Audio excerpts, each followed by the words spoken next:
வளர்ச்சியும் வெற்றியும் பெறப்போகும் ரிஷபராசி அன்பர்களே, பொதுவாக மே மாதத்தில் சிறப்பு பலனே சொல்லலாம். ஏன்னா இந்த இடத்துல 2 பயிற்சிகள் நடக்குது. குறிப்பாக குரு பயிற்சி மற்றும் ராகுகேது பயிற்சி, இந்த 2மே ஒரே மாதத்தில் நடக்கும்போது இந்த மாதத்தில் உங்களுக்கு ரிஷபராசிக்கு சொல்ல வேணும், உங்கள் ராசியில் இருக்கிற குரு தானே விலகிறார். இப்போ நிறைய மாற்றங்கள், நிறைய ஆப்பர்ச்சுனிட்டிகள் வரப்போகுது. இந்த மாதத்தில் ஏதோ ஒன்று ஆரம்பிச்சிட்டிங்க, சரியாக கெட்டியாக பிடிச்சிட்டிங்க அப்படின்னா வருகின்ற மாதங்களுக்கு அதே சம்மந்தப்பட்ட விஷயங்கள் சரியாக இருக்கும். இந்த ஒரு மாதத்தை தவற விட்டுட்டான், வர மாதம் ஃபுல்லும் ரொம்ப கவனிக்க வேண்டி வந்துடுங்க. அதனால் குயிக்காக ஃபுல்லும் பாருங்கள். சரி, முதல்ல அனைவருக்கும் வணக்கம். நான் உங்கள் ஸ்ரீ சுபம் விஜயகுமார். இந்த அஸ்ட்ரோ சுபம் விஜய் சேனலை புதுசாக பார்க்க சப்ஸ்கிரைப் பண்ணிக்கங்க. கேள்விகள் சந்தேகம் பார்த்துட்டு கமெண்ட் பண்ணுங்கள். முதல்ல உங்கள் ராசியில் இருக்கிற குரு பகவான் இடம் மாறுகிறார். அப்போ ஒரு 15 நாளில் மாறுறார். இடமாற்றத்தை பின் வளர்ச்சி, வெற்றி வாய்ப்புகள் அதிகம். உங்கள் ராசிக்கு 4ஆம் அதிபதியான சூரியன் 12இல் இருக்கார். அப்போ பார்த்திங்கன்னா 12இல் சூரியன் மற்றும் குரு 2ஆம் அதிபதி வேறு. இப்போ இடம், வீடு சம்மந்தப்பட்ட விஷயங்களில், பணம் சம்மந்தப்பட்ட விஷயங்களில் ரொம்ப நாளாக பார்த்திங்கன்னா இன்வெஸ்ட்மெண்ட் பண்ணி திருப்பி லாபம் சம்பாதிக்கிற நிலைமை. அப்போ அந்த பணத்தை ஏதோ ஒரு வகையில் செலவு பண்ணுற செலவும் உண்டு, வரவும் உண்டுங்கிற மாதிரி இருக்கும். அப்போ அது கொஞ்சம் இன்வெஸ்ட்மெண்ட் பண்ணி பணத்தை சம்பாதிக்கிற வேண்டிய காலகட்டங்கள். அது என்னென்னு பார்ப்போம். முதல்ல உங்கள் ராசிக்கு தன தானிய விருத்தி உண்டு. பணம் சம்மந்தப்பட்ட விஷயங்களில் கொஞ்சம் முன்னேற்றம் செய்ய வேண்டிய காலகட்டம். 11ஆம் அதிபதி 2இல் மற்றும் 8ஆம் அதிபதிகளால் பெரிய யோகங்கள் கொடுக்கக்கூடிய காலகட்டங்கள். வளர்ச்சி. இந்த நேரத்தில் பார்த்திங்கன்னா வர வேண்டிய பணங்கள் வரும், எதிர்பார்க்காத பணங்கள் கிடைக்கும். அப்போ உங்களுக்கு ரொம்ப நாளாக ஒரு பணத்தை எதிர்பார்த்துட்டு இருந்தீங்க, அது இல்லை இருக்கா இல்லைன்னு தெரியல, திடுதுப்புன்னு கிடைக்கக்கூடிய காலகட்டங்கள். அடகு வைத்த பொருளை வீட்டுக்கு மீட்கும் காலம் வந்தாச்சு. இப்போ இப்போ தான் பார்த்திங்கன்னா நகை அடகு வச்சு தான் மீட்கக்கூடிய காலகட்டம். இந்த பத்திரத்தை அடகு வச்சுட்டு மீட்கக்கூடிய காலகட்டம். செக்லீஃப்லாம் கொடுத்துருந்தாங்க, போய் வாங்குறாங்க அப்படிங்கிற மாதிரி அடகு வைத்த பொருட்கள் எல்லாம் மீட்டு கொண்டு வருகிற காலகட்டம் வந்தாச்சு. அது இன்றைக்கு சுமூக நிலையில் வந்தாச்சு. அப்போ இது ஒரு வளர்ச்சியான கால சூழ்நிலையே. ரைட். முதல்ல அவங்க வேலை சம்மந்தப்பட்ட விஷயத்தை பார்ப்போம். வேலை என்ற இடத்துல சுமூகமாக இருக்கும். உங்கள் ராசிக்கு பொதுவாக ராசி அதிபதி 6ஆம் அதிபதி உச்சம் பெற்றிருக்கிறார். கூட உங்கள் ராசிக்கு 10ஆம் அதிபதியோடு இருக்கார். அது மட்டுமா, 11ஆம் ஸ்தானத்தில் கூட 2ஆம் அதிபதியோட பார்வை 6ஆம் வீட்டுக்கு இருக்குது. வேலையில் மிகப்பெரிய ஆப்பர்ச்சுனிட்டிங்க. நிறைய நாளாக போராடிட்டு இருந்தாங்க, இப்போ இருக்குமா எப்போ இருக்குமான்னு. இப்போ உங்களுக்கு இயற்கையாக சுமூகமாக வருகிறது. இப்போ தான் பார்த்திங்கன்னா நிறைய பேர்த்துக்கு புது வேலைகள், சம்பள உயர்வுகள், வேலையில் ஒரு படிநிலை உயர்வு உங்கள் கண்ட்ரோலுக்கு வருகிற சூழ்நிலை உண்டு. மனதுக்கு இதமாக இருக்கிற காலகட்டம். பிரச்சனைகள் எல்லாம் தீருகிறது. எதிரிகள் விலகக்கூடியது. எதிரிகள் நண்பர்களாக மாறுவார்கள். நண்பர்கள் இன்னும் உங்களை அதிக அடுத்த ஸ்டெப்பு லெவலில் குடும்ப உறவுகளாக, அப்போ ஒரு சிலருக்கு லவ் மேரேஜ், அதை தான் சொல்ல வரேன். அப்போ அந்த மாதிரி விஷயங்கள்லாம் போகக்கூடிய காலகட்டம் வரைக்கும் இருக்குது. சரி, திருமணத்தை பற்றி பேசுவோம். திருமணம் பொதுவாகவே உங்கள் ராசிக்கு 7ஆம் அதிபதி செவ்வாய் சில காலம் வலுவாக குறைந்திருக்கிறார் இந்த மாதம் ஃபுல்லும். அப்போ திருமணம் என்ற ஒரு விஷயத்தில் அவசர முடிவில் எடுக்க வேண்டாம். நாங்கள் இதுக்கு நல்லது சொல்கிறேன். திருமணம் ஏன்னா 7ஆம் அதிபதி செவ்வாய்ங்க, அது 3ஆம் இடத்துல நீச்சமாக இருக்கார். நீச்ச பங்கம் தான் சொல்லணும். அந்த வீட்டு அதிபதி உச்சம் பெற்றிருக்கார். இருந்தாலும் 1க்கு 2 முறை விசாரிக்க வேண்டும். இல்லை கொஞ்சம் வெயிட் பண்ணலாம். உங்களுக்கு ரீசன் இருக்கேன், அக்னி நட்சத்திரம் போயிட்டுருக்குங்க, அக்னி நட்சத்திரம் முடியட்டும் அப்படின்னு சொல்லிடலாமே.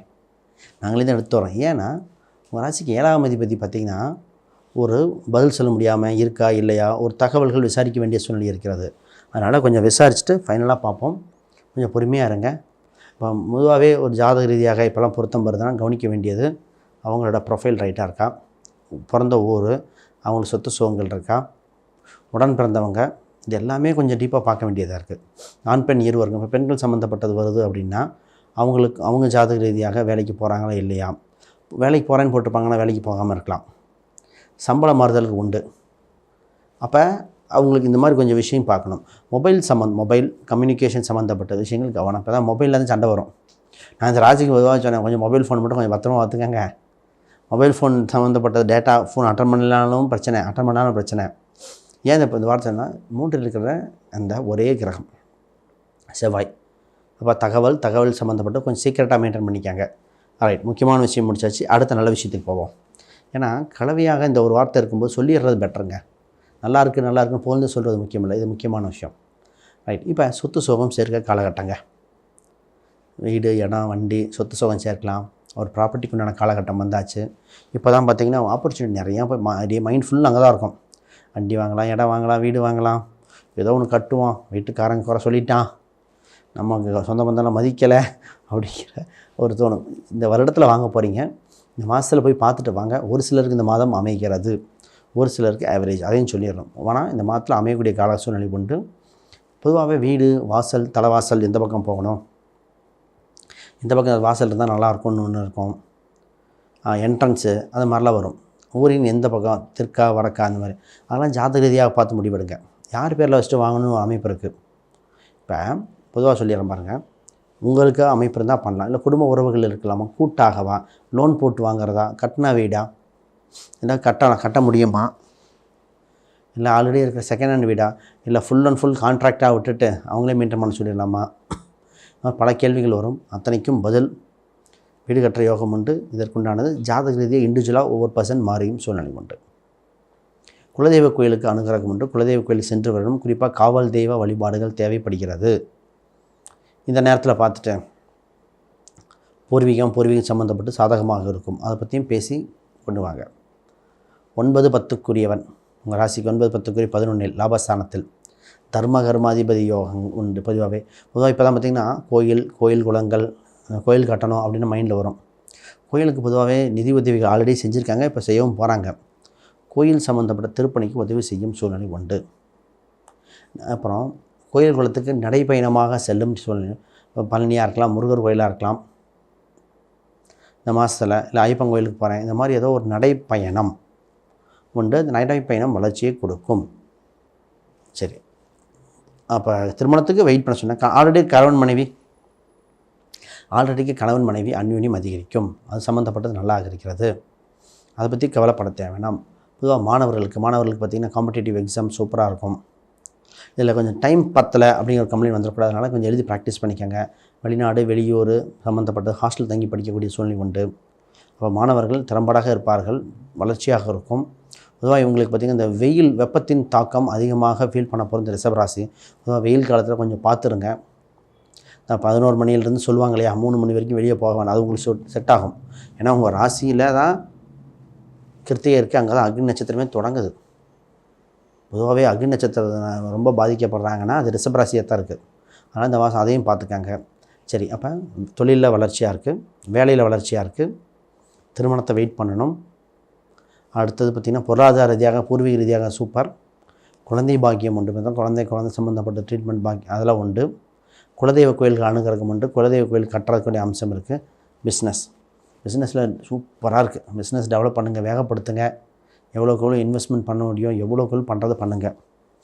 பெரிய தொகை இன்வெஸ்ட் பண்ணும்போது அந்த ஃபீல்டுக்கு நான் எக்ஸ்பர்ட் மற்றும் அஸ்ட்ராலஜர் கேட்டுக்கிறது பெட்டர். பட் பிஸ்னஸை சூப்பராக பண்ணுங்கள். இப்போ இந்த நேரத்தில் பெருமாள், அதாவது புதன்கிற கிரகம் விரயத்தில் இருப்பார், உங்கள் ராசிக்கு வருவார், திருப்பி இடம் மாறுறார்.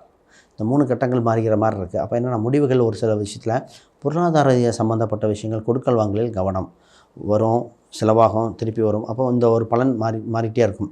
அப்போ வரவு எவ்வளோ வந்தாலும் செலவுன்னு ரெடியாக இருக்கும். ஆனால் கை கட்டுப்படக்கூடிய அளவில் தான் செலவு இருக்கும்ங்கிறது தைரியமாக சொல்லலாம். ஹெல்த் வைஸ் பார்க்கணுங்க. ஹெல்த் எப்படி இருக்குது அப்படி அதை பார்ப்போம். பொதுவாகவே உங்கள் ராசியில் சூரியன் வந்தப்புறம் இது அமாவாசை யோகத்தை அமாவாசை யோகத்தை வந்துடும். சரிங்களா, ஃபஸ்ட்டு அதையும் சொல்லிட்டு அமாவாசை யோகம். அப்போ அமாவாசை யோகம் இருக்கும்போது 6ஆம் இடத்து உச்சமாக இருக்கிறார். அப்போ வியாதிகள் சம்மந்தப்பட்ட தாக்கம் குறைவு. அதனால் இந்த மாதம் சின்ன தொந்தரவாக இருக்கும். ஒரு சில தலைவலி, முதுகு சம்மந்தப்பட்டு இது சின்ன பிரச்சனைகள், பெரும் பாதிப்புகள் எதுவும் கிடையாது. அதனால் வயதானவங்க ரொம்ப இருக்கிற அவங்க மட்டும்தான் பார்த்துக்கணும். பொதுவாகவே இந்த ரிஷப ராசிக்கு வயதானவர்கள் இதயம் சம்மந்தப்பட்டது, நுரையீரல் சம்மந்தப்பட்ட ஒரு செக்கப் பண்ணிக்காங்க. இந்த வருடம் ஃபுல்லும் சொல்ல போகிறேன், அது இந்த மாதம் சொல்லிடுவோம். இது இந்த மாதத்தினால கிடையாது, இந்த கிரகத்தினால நுரையீரல் சம்மந்தப்பட்டது எல்லாம் பார்த்துக்கணும். லங் சம்மந்தப்பட்ட ஒரு டைம் செக்கப் பண்ணிக்கங்க. சரி, ரைட். இப்போ ஒரு சில கோயில்கள் வழிபாடு ரொம்ப தேவைங்க. நிச்சயமாக உங்களுக்கு திருச்செந்தூர் முருகன் வழிபாடு, முத்துக்குமார் அப்படின்னு வர முத்துக்குமார சுவாமி என்கிற முருகர் வழிபாடு, இந்த முருகர் சம்மந்தப்பட்ட இது 2 கோயில்கள் ரொம்ப வளர்ச்சியை கொடுக்கும். அப்புறம் பெண் தெய்வத்தில் பகவதி அம்மன் அப்படிங்கிற கோயில், முக்குத்தி பகவதியாக இருக்கலாம், கன்னியாகுமரியாக இருக்கலாம். இந்த பகவதி அம்மன் கோயில் திருஸ்தலங்கள் சென்று வருவது ரொம்ப சிறப்பாக இருக்கும். ரைட். இந்த மாதத்தில் நீங்கள் பயன்படுத்த வேண்டிய எண்ணாக 1, குறிப்பாக 3ஆம் நம்பர் பயன்படுத்துங்க, சூப்பராக இருக்கும். 3ஆம் நம்பர், அப்புறம் 6, இதெல்லாம் யோகத்தின் உச்சமாக இருக்கும். இந்த கொடுக்கப்பட்ட பரிகாரம் சிறிய பரிகாரம் தான், வாய்ப்பு இருந்தால் செய்யுங்க. வாழ்வியல் ரீதியாக பரிகாரம் ஒன்று அதையும் செஞ்சுருங்க. உங்களுக்கு வாழ்வியல் ரீதியாக பார்த்திங்கன்னா கந்தசஷ்டி கவசம் படித்து கொண்டு வருவது, முருகர் சம்மந்தப்பட்டதை துதிப்பது ரொம்ப ரொம்ப முக்கியம். கையில் பார்த்திங்கன்னா ஒரு காப்பு மாதிரி கட்டிக்கலாம், இல்லை சிவப்பு கயிறு கட்டிக்காங்க. இதெல்லாம் அந்த செவ்வாயை ஆக்டிவேட் பண்ணுறதுக்காக தான். ரைட். வேறு கேள்விகள் சந்தேகங்கள் இருந்தால் கீழே கமெண்ட் பண்ணுங்கள். யாருக்கா ஜாதகம் பார்க்கணும், பிரசனம், வாஸ்து, நியூமராலஜினா எங்களுக்கு தொடர்புங்க. அனைவருக்கும் வணக்கம், வாழ்த்துக்கள்.